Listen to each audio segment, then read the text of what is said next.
Well, maybe I made the title for tonight a little grandiose, what one should be thinking about on Hanukkah. But there is a whole orientation to what the world is and how the world works, which is really a big part of the ultimate story. I think there's another piece which is also equally ultimate, which I'll mention at the end. We spoke about this briefly when we were talking about Al-Nisim. I'll repeat that briefly, and then I'll try to push it more deeply. Al-Nisim doesn't mention the miracle of the oil. Doesn't even hint at it. Even when you light the menorah, and you say, Hanerus halolu, these lights, why do we light them? The miracle of the oil is not even mentioned. Maharal points this out. It's really quite astonishing. Thank you very much. It's really quite astonishing.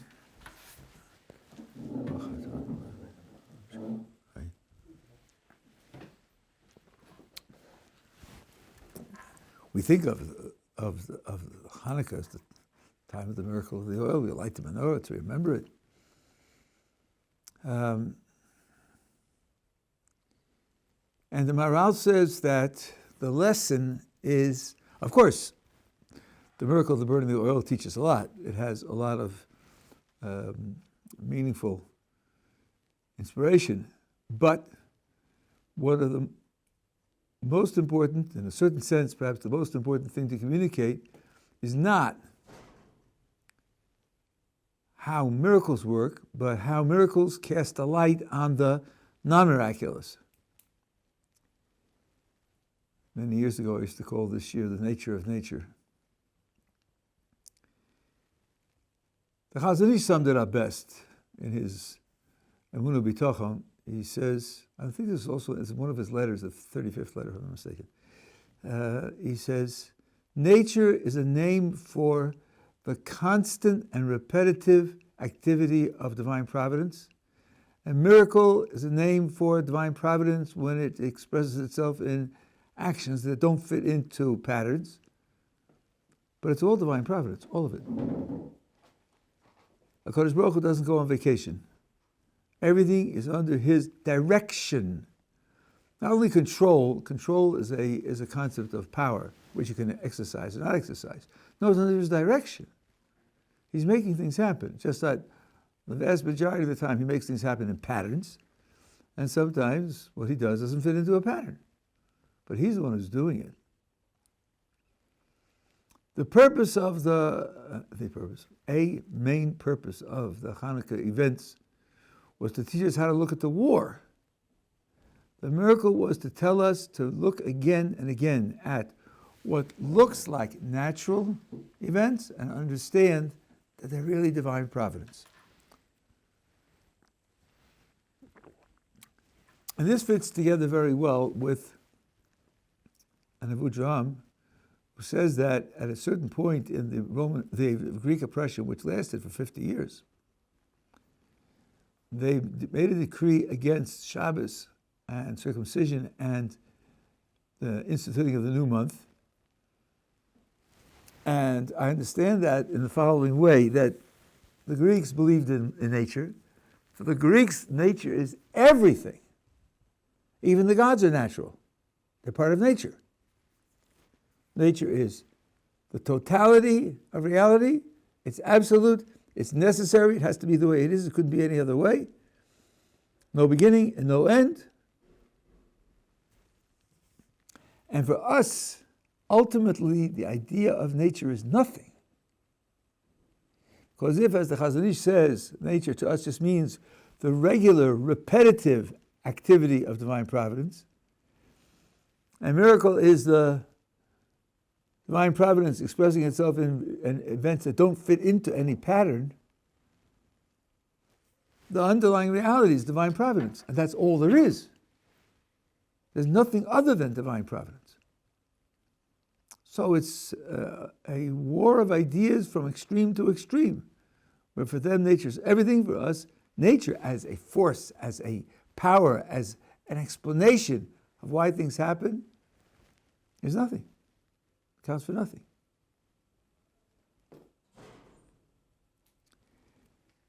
Now the question is how to think about that and what are its consequences. Rabbi Dessler has a wonderful essay called Nes V'Teva, Miracle and Nature in English, where he goes through this in detail. I'm not going to go through all of it. It's detailed and some of it is subtle.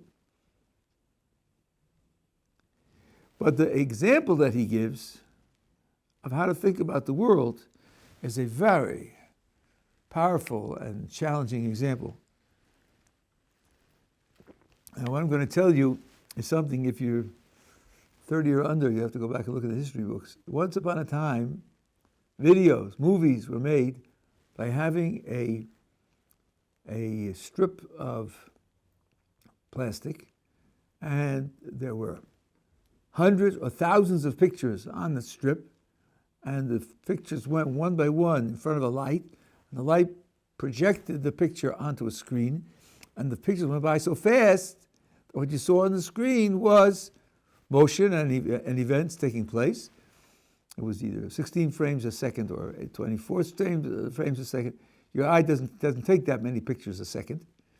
So all you saw was continuous motion, when really what was being projected was picture after picture, each picture an entirely distinct individual picture, followed by another one, and another one, and another one.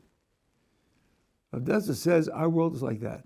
Kadosh Baruch Hu is constantly remaking our world, that is to say, he's creating it moment by moment, and each world is really a brand new world.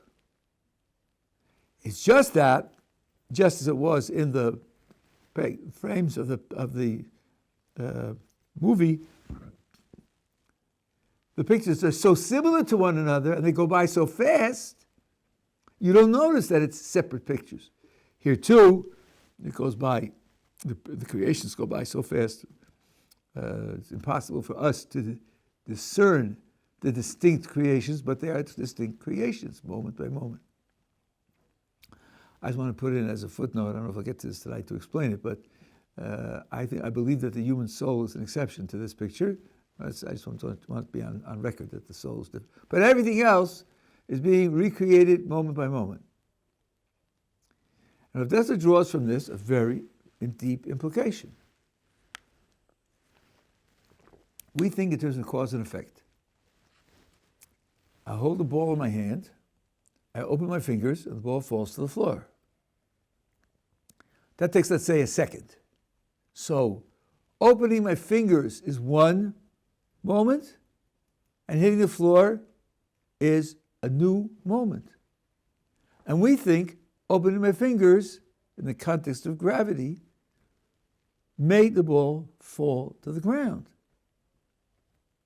But how could that be if my opening of my fingers is in one frame and the ball hitting the ground is in a separate frame?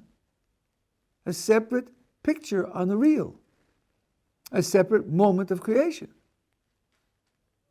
Each moment is an entirely different, distinct moment.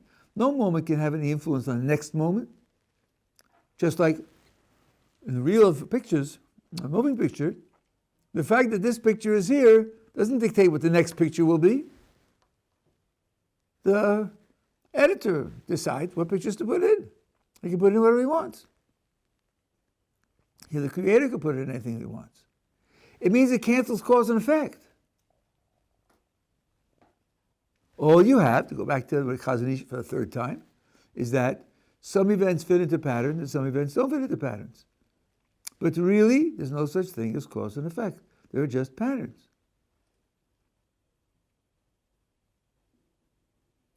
Now, some people at this point ask, well, if there's no reality to cause and effect, why should we study it? Let's say medicine.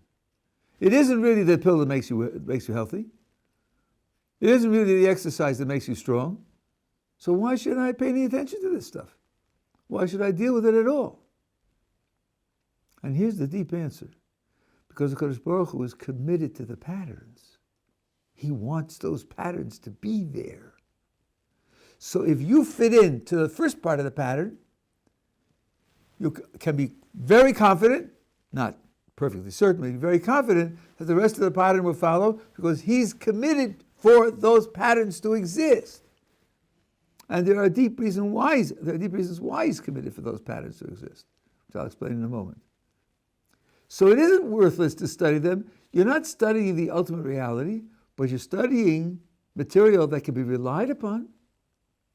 Can be relied upon to predict the future. That's very useful to know. Why would the Kodesh Baruch Hu be committed to the patterns? Because if there weren't patterns like that, humans couldn't act.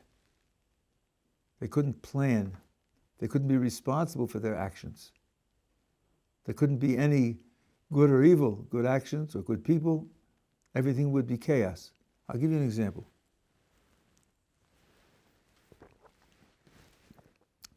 The patterns that I live with include taking a cup and going over to a faucet, turning the spigot and having water come out the spout or some other liquid, and then turning it off, and thereby having a cup of drink.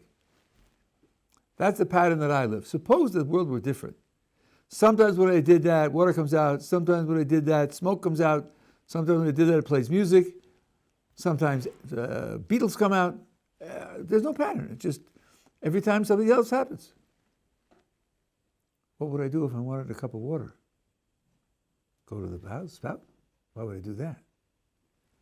And what would I do if somebody over there who has a broken leg asked me for a cup of water? I said, well, see, he wants a cup of water, but what shall I do about that? Go to the spigot? I mean, maybe I should just open the roof and it'll rain, or who knows? In my world, there's no regularity. When you do one thing, what happens afterwards is totally random. In order to make a decision to do something, I have to be able to predict what the consequences will be. Why do I push the keys on my computer? Because that's the way you get letters to be in the text that you're writing. If it gave me random results, just think of random letters. Every time you press an A, you get some letter or other. You couldn't write any text. In order for a human being to make decisions and plan and be responsible for decisions, he's got to be able to predict what the consequences will be. Not perfectly, no, there can be some surprises, but he'd better be able to predict it pretty well. Otherwise, and of course, since we're put here to make decisions, to take responsibility for our decisions, and build our character and do things that are good in the world, there has to be order to the world in order for we, who are created the way we are, to play the role that he wants us to play. So this is all from a Kodesh Baruch Hu's point of view, Kiviyachol. He's committed to those patterns because without it, he can't get what he wants from the world that he created. That's where his commitment comes from. So studying the patterns is very important. It's just, don't get taken in by the patterns. Don't come to the conclusion that the patterns sustain themselves, that things operate on their own, that there's a kind of blind cause and effect that makes things happen. That's a terrible tragedy. That's a terrible mistake. So the attitude towards the real world has to be a kind of two-dimensional attitude. On the one hand, it isn't the ultimate reality. Indeed, it's a veil with which HaKadosh Baruch Hu covers up his presence and covers up his activity, because you don't see that it's his activity. That's, as I say, in part necessary for us to be able to make decisions. It plays a deeper role also, what the Ramchal calls Gilui HaYichud. But I have to, on the one hand, accept the world the way he creates it, because that's the world he wants me to live in. But in addition to the way the world he wants me to live in, he's also told me the truth about the world. And he wants me to live with that also. And that means he wants me to live with the tension between what he told me and what the world looks like.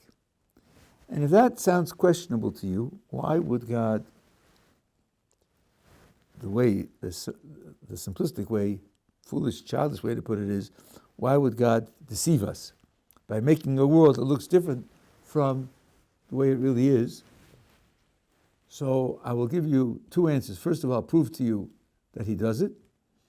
And second of all, I'll point out that the way I just put the question is simply foolish. Here's a proof. You say in the morning after Baruch Hu, in the davening, twice that HaKadosh Baruch Hu is Mechadesh Ma'aseh Bereishis. He makes the work of creation new. Tamid, continuously. Do you see that? Does science know about that? Does any explanation reveal that? On the contrary, up to, but not quite including quantum mechanics, science reveals that nothing ultimately ever changes. The law of the conservation of mass energy, they used to think it was mass, that turned out to be wrong. They used to think it was energy, that turned out to be wrong. But now the newest law is the law of conservation of mass energy, which seems, short of quantum fluctuation, seems to be correct. Which means, take any situation, measure the sum total of mass energy, put it through any gyrations you want, put in electricity and whatever it is, mix it all up, and then measure it at the end, it'll be exactly the same. No more and no less. Everything stays exactly the same. That sounds like we are in a closed bottle. All the ingredients are there. They run around and bounce around on the basis of the way in which they're built. And when you get finished at the end, you just have more stuff, the same amount of stuff that you had before. We live in a closed system where nothing ultimately ever changes, and that means it carries itself. It just operates because that's its nature to operate that way. That's the way it looks. What's the truth? The truth is that there is divine energy pouring into the world continuously to give it its existence. Without it, the world will simply cease to exist. And even the philosophers agree to this. Don't tell me it's a Kabbalistic idea. That's what the Rambam calls Shefa. Shefa is a pouring in of divine energy that maintains the existence of the world moment by moment. So, the world doesn't look like it's receiving energy from an outside. It doesn't look that way. And our tradition tells us that it is that way. So you see that HaKadosh Baruch Hu creates the world looking one way, even though the reality is that the world is a different way. So that's something that he definitely does. Now,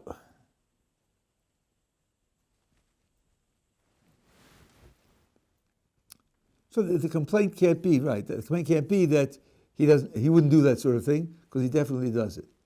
But then, as I said, the childish critic says, but then one good philosopher, generally good philosopher, wrote this foolishness.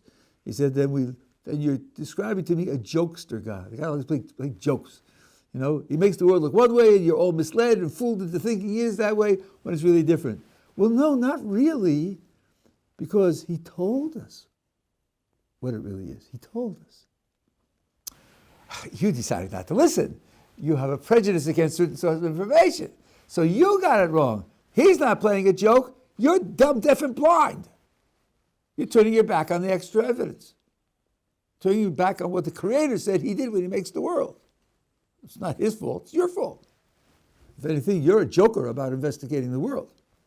You're the joker. He's not a joker when he tells you the truth. But it does mean that he wants us to live with this duality, that the world looks a certain way, and it really is a different way. Now, is that really very, very puzzling, very mysterious, something to do with the transcendence of God? You live with that all the time. What is this table made of? Would you believe that it's almost all empty space? Almost all empty space. You have atoms. An atom has a nucleus, and then it used to have electrons going around. Now it has phantom electrons, which are really purple stuff. You know, the wave, which describes the probability of finding at various places, which go through both slits of the double slit experiment, all that kind of stuff. Almost all of it is empty space. If this is the nucleus, then the so-called pseudo-atoms are a football field away, and everything else is empty space. Would you dream that that's what solid objects are made of? You might think, well, are they really solid? I mean, if they're almost all empty space, what does solid mean? And you could work that out. But it means that the way it presents itself to you is solid, complete, full stuff. And the truth is very different from that. Or light. How long does it take for the light to get from the bulb to the table? Someone as great as Sir Isaac Newton said, it was instantaneous. Doesn't take any time at all. That's because it moves very fast. 186,000 miles per second. You're not going to measure how long it takes to get from the light bulb to the table. But people have measured it. They measured it 100 years ago, 150 years ago, and the measurements get more and more precise. It looks like it takes no time at all, but it does take time. It does take time. So the idea of living with a two-leveled world is something that is built into our everyday experience. So that when in the Kabbalistic world, Ramchal, 300 years ago, said that Kadosh Baruch Hu runs the world externally with a system of justice, but behind that system there's another system of guiding the world towards a certain end, which he wants it to accomplish, and the justice is just a levush, it's a garment to express in the world what's going on in a certain way. But if you would look at the long-term pattern of transitions of justice, you would see that it's not serving just justice. There's something else that it's serving. The justice is just a way of achieving the other thing. Gilui HaYichud, revealing the unity of HaKadosh Baruch Hu's control of the world. So the idea of living with appearance and reality is a fundamental concept in Yiddishkeit. I want to give you a very homely, familiar example of this. 3 angels come to Abraham. And he greets them and serves them a meal. Does he know they're angels? The natural thought is, certainly not. He gives them human hospitality. But as a matter of fact, the commentators are split. Some say that he did know that they're angels. If he knew they were angels, why did he offer them human hospitality? Because Abraham reasons as follows. I see these 3, they look like people. They look just like people. But they're really angels. Why would the Kodesh Baruch Hu send me angels looking like people? Why would he do that? Oh, it's very hot. Oh, I'm committed to hospitality. Oh, I just had the bris milah 2 days ago. The 3rd day is now, and I'm in great pain. Because Baruch Hu wanted to save me the trouble of doing hospitality, and he sees how much it pains me not to be able to do hospitality. So he sent me these 3 on a day which no one else will travel, because it's blazingly hot. He sent me these 3 in order that I should be able to practice the mitzvah of hospitality. That's why he sent them to me. So then I'm going to treat them as people, even though I know they're angels. There's a fairly deep philosophical point here. We talk about appearance and reality, and we tell children, don't be taken in by appearances. Don't be fooled by appearances. Reality can sometimes be very different. Look beyond the appearances. That's in general good advice, but it could be a little misleading. So then the appearances might mislead you as to what the reality. So what are appearances? Are they not real? Appearances? Let's see. I'll take an even simpler example. Let's suppose that Joe Biden, every Thursday night from 10 to midnight, decides to get a feeling for what people on the street are saying when they're not under scrutiny.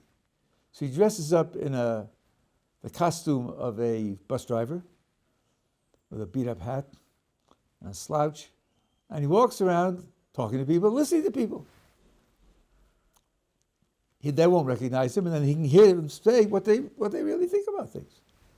Now, you're a Secret Service agent assigned to the president. You look down the street and you say, I know that slouch. I know that left shoulder. I know that tilt of the head. That's the president. It's Thursday night. It's 11:30. And he's out quizzing the public. Should you go up to him and say, good evening, Mr. President? I don't think so. He put on the costume so no one will recognize him. In those circumstances, you treat him in terms of the costume, even though it's not really his, but that's the aspect of him that's going to control your action, because the costume is just as real as he is. The costume is a real costume. The fact that it may mislead you as to who's wearing the costume doesn't mean it's not real. I'll give you another example. You know, if you don't know this, you should try it.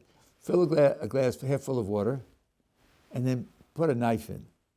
And if you look at it from almost any angle, you'll see that where the water line is, the knife looks bent. Because the water refracts the light waves, and that makes it look that way. Okay, now, you're standing there, the cup is there, and you're looking at it, and it looks to you, I mean, the vision is that the knife goes like this, and then like this, at the border's edge. Somebody walks up to you, stands right next to you, looking at the same glass, and says, I don't know what you're talking about. It looks straight to me. He's got a problem. Because it really looks bent. That's how it really looks. From here, it really looks bent. If it looks straight to him, he's got a problem with his retina, or his optic nerve, or his brain, or maybe with his tongue. He's lying to you. I don't know, but he's got some problem, because that's not how it really looks. How a thing really looks is a reality just as real as what its shape is when you're not looking. They're just two different realities. The shape of the knife is the shape it has if nobody's looking, and the appearance is the way in which that knife in its present condition interacts with me, which is just as real. They're both real. And that being the case, sometimes what dictates my response is the way it interacts with me and not what it is when I'm not looking. So Avraham Avinu says, I know what they are when I'm not looking, they're angels. But I know they came to me with the appearance of people. That means I'm supposed to treat them as people. And that's why he offered them a meal, even though they were angels. And by the way, you may have heard that, of course, since they're angels, they don't eat. So they just burn it up or something and pretended. But not everybody agrees to that. In particular, Ramchal doesn't agree with that. Ramchal says they really did eat. Just as Moses could exist on Mount Sinai without eating and drinking, because he was in a realm which was spiritual, the angels, when they came into our realm, had to behave according to our rules. They really did have to eat.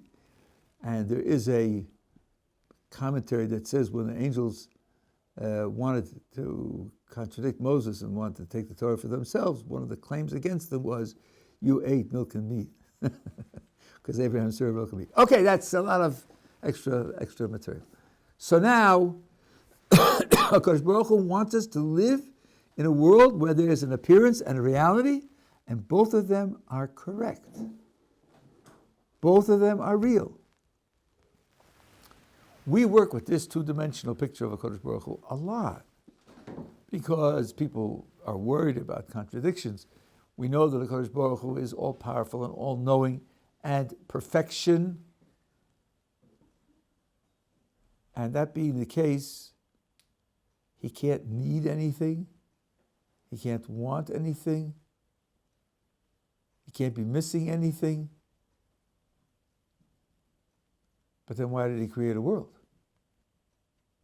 In particular, why did he make the world incomplete and invite us to participate in completing it? What's he getting out of it? What didn't he have before that leads him to do this now? There's a lot of literature on that subject. I'm not going to say that there's no way to deal with it. But one thing you are taught at the very beginning is the picture of God creating the world for a purpose and leaving it incomplete and inviting us to complete it is absolute bedrock Torah truth. And the idea that HaKadosh Baruch Hu is complete and perfect and transcendent and infinite and all the rest is absolute bedrock Torah truth, which means that we have a reality and we have an appearance, and the appearance is just as real as the reality behind it is. He created it so that we would work with it. It's an appearance. It's a lavush. It's a clothing, a costume that he wears, a disguise that he wears, which he wants us to interact in terms of. We will be judged by how well we act in terms of reacting to that disguise, to that costume, to that covering. So it's not that it isn't real, it's a different kind of reality. And both, so this is the two-dimensional picture that you have from the way the world is working. So this being the case, a Jew, if he understands what's going on, and this is one of the things that Purim teaches us, that for example, we have laws of war, and sometimes wars are obligatory and people have to fight. Does that mean that we're controlling the outcome? Certainly not. The model here is Jacob, who we just had a couple weeks ago, when he sends messages to Esau, and Esau comes to meet him with 400 men, and Jacob prepares for war, and he prepares a bribe, and he prays to the Kodesh Baruch Hu for salvation. Salvation will only come if the Kodesh Baruch Hu wants, but he also wants us to deal with the physical circumstances as well. That's only a levush, it's only an appearance, it's only a costume, but the costume is the way he's presenting himself to us, and he wants us to react in terms of that costume, in the way in which he determines that we should. So one of the messages that we have to have from the conquest of the Greeks and the lesson of is the right attitude towards nature. Nature is the real way that the Kodesh Baruch Hu presents himself to us, in spite of the fact that that might mislead us as to what the ultimate reality is, and that he told us. So we know what it is, and we know what it looks like, and we know that thereby what we have to do. That's something to have in mind. And since we are fighting a war now, it's something to have in mind, definitely, about the conditions we're in. But even when it's not war, the economy and the scientific discoveries and the scientific undiscoveries, because half the time when they discover something, 20 years later they take it back and say it was a mistake, and people don't register that, and they don't pay attention to that, but it is true.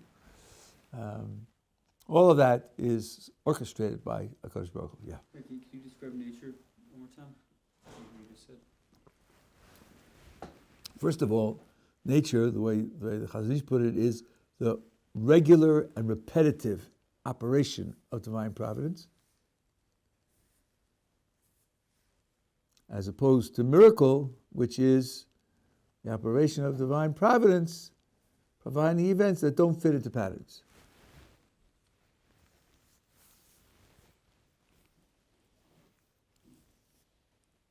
Behavior of body water, almost all throughout history, is one thing, and the splitting of the sea is something else. When the sea split, it was utterly unnatural. It didn't fit into the behavior of water, as it almost always is. But it's all divine providence. This repetitive, normal behavior of water is also divine providence. So that's the idea of nature in much more depth than I presented before. Yeah. Is withholding nature also considered changing nature? What do you mean by withholding?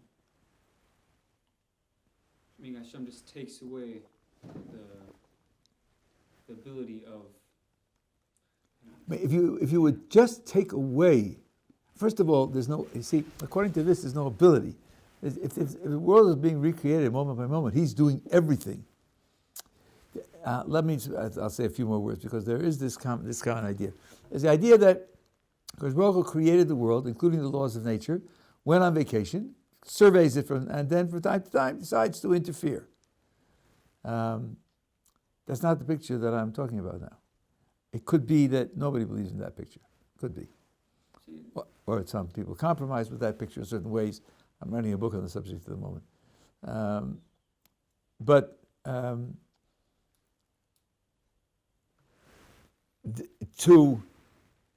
To have this picture, which I'm putting, now in question marks, the picture that he created the laws of nature, and then he goes on vacation, and then interferes from time to time when it's necessary, to simply remove the laws of nature from that picture would mean things happen randomly. Utter chaos. Well, as you know very well, that never happens. So the Ramchal says that there's certain malachim that are appointed to, let's say there's malach like the trees and malach of water. So I'm saying Hashem overriding one malach. Well, first of all, it's in the Gemara that, so the Ramchal didn't invent it. Right. There are malachim, but as the way the Rambam puts it and others put it, and the Ramchal in particular, a malach is just a name for a certain type of divine activity. Again, it doesn't happen that the divine activity, that the malach, is kind of a subordinate who runs things so that the boss can go on vacation from time to time. It's not like that. My oldest son put it this way: Rochev ba'aravos, because Baruch Hu rides the angels. It just gets very hard to walk if you're the creator. So he rides the angels, that way he can relax while he's riding and so forth and so on. He's creating them, he's giving them all their power, he's giving them all their energy, and he's riding on them. Thanks a lot. His analogy was when a mother invites her 6-year-old daughter to help her with the cake. Is that going to make it easier to make the cake? Probably not. What if the eggs end up smashed on the floor and so on and so on? Probably not, But she's doing it she's doing it for the daughter, so the daughter should learn something, right? So it isn't as if a Kadosh Baruch Hu goes on vacation and lets these things happen by themselves. Anyway, that's the way nature works in that respect. I want to finish with one idea which I think is, because I'm a philosopher, that is often lost. What I've told you so far is that the Greeks had one belief system, and we have a different belief system, and that we're right and they're wrong. That could make it sound like the war is about whose philosophy is correct. Could make it sound that way. Here's a symptom that maybe there's something deeper than that. When you light the Hanukkah lights, you're not allowed to do anything with them but look at them. Just to see them. In particular, you can't, according to many, you can't learn Torah from the lights. Why not? If the point is we have the truth and they have lies, why not learn the truth from the Hanukkah lights? Why wouldn't that be the best possible thing to do?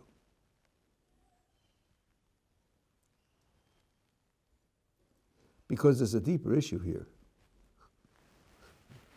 Deeper issue here is, what is the human being? For the Greeks, the human being is a thinker. That's his essence, to think. And the highest human being is the one who's thinking the highest thoughts. And the highest thoughts are, can you guess? The thoughts of philosophy, of course. And the fact that a philosopher is talking has no influence whatsoever on the outcome. Certainly not just selling his own profession. No, the highest thoughts are the thoughts of philosophy. That's the highest human being. That would mean that wisdom is the goal. Wisdom is the ultimate purpose. From the point of view of Torah, that's death. Wisdom is the goal, the ultimate purpose. The success of a life is to be a wise person? Absolutely not. The success of life is to be a holy person. Holiness means to be like the Creator. Holiness means to be attached to the Creator. Ramchal says service of God is to turn to Him and desire and seek closeness and attachment to Him. It doesn't say service of God is learning the deepest philosophy and knowing it. Indeed, learning Torah, which is one of the 613 mitzvos, like all of the mitzvos, are strategies for achieving closeness to God. That's what they're for. Wisdom is a means, not an end. So, this definition of the human being as a thinker, they ask, according to Aristotle, who's for the rest of history maybe the most influential Greek thinker, if the philosopher is thinking his thoughts of philosophy, and the guy down the hall is playing his saxophone, and it's very difficult for the philosopher to concentrate, why shouldn't the philosopher shoot the guy playing the saxophone? He's not participating in the ultimate purpose of humanity, playing the saxophone, and the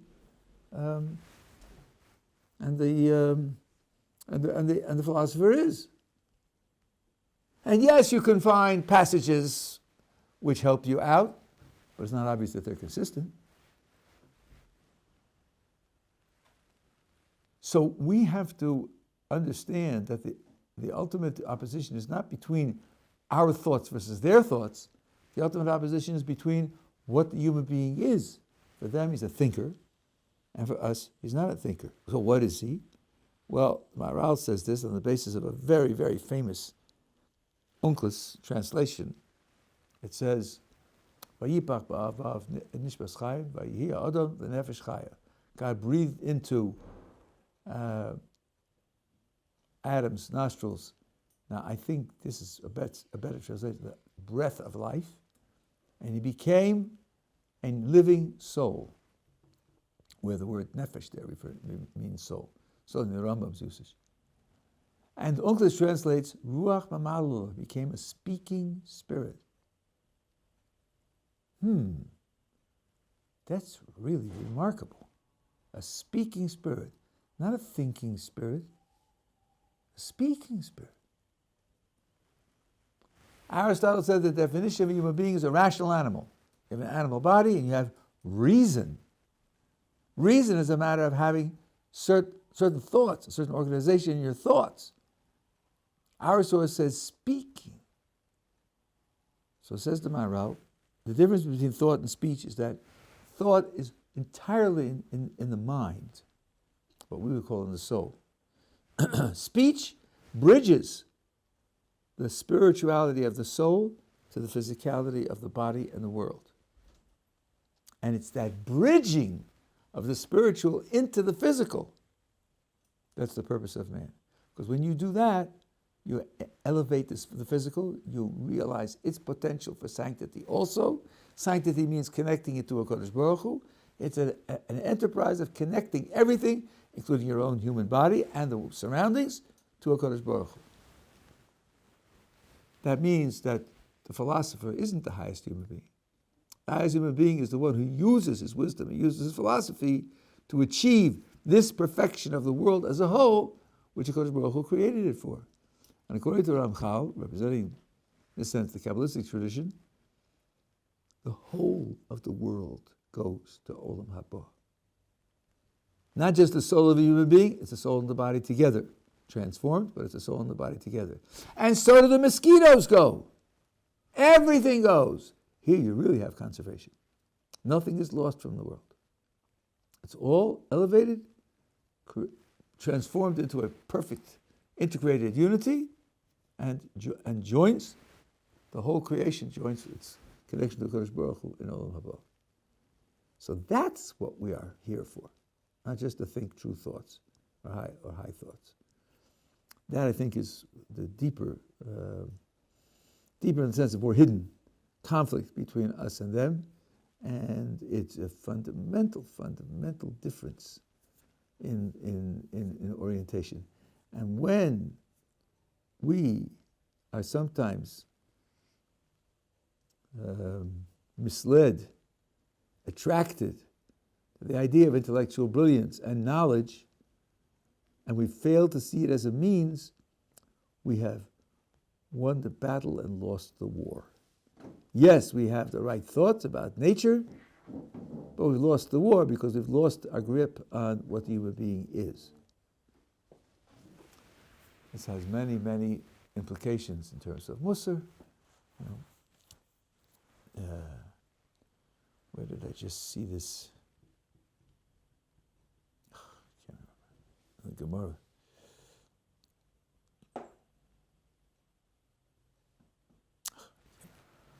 The respect that we have to have for people whose actions bring holiness into the world,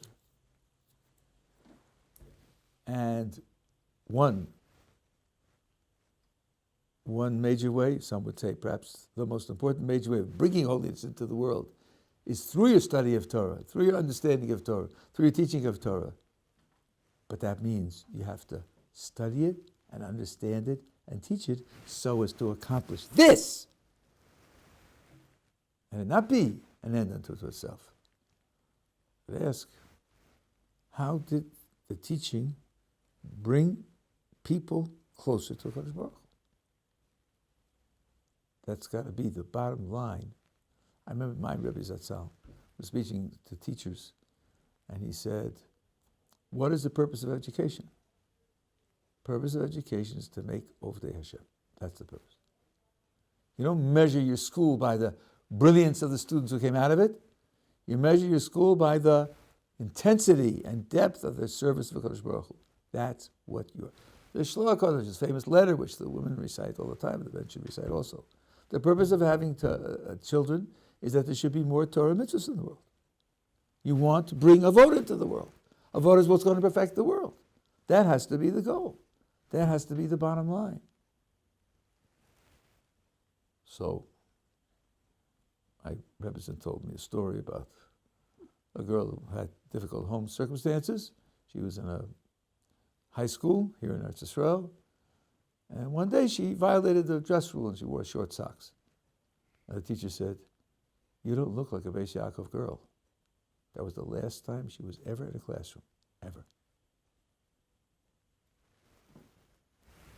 That teacher was not making an Oved Hashem. She wasn't doing that. She wasn't accomplishing that. I hope that she felt real afterwards that she made a mistake, that that you can't say that in public, and it won't contribute to the other girls serving in HaKadosh Baruch Hu either, because they're not stupid. They'll figure out that was a cruel, foolish thing to do. And some will draw the conclusion, is that the kind of system that I want to be part of? So you have to know what your focus has to be. That's one of the things that we have to learn from Hanukkah. Focus has to be on serving the HaKadosh Baruch Hu, drawing closer to the HaKadosh Baruch Hu, and bringing other people closer to the HaKadosh Baruch Hu the best we can.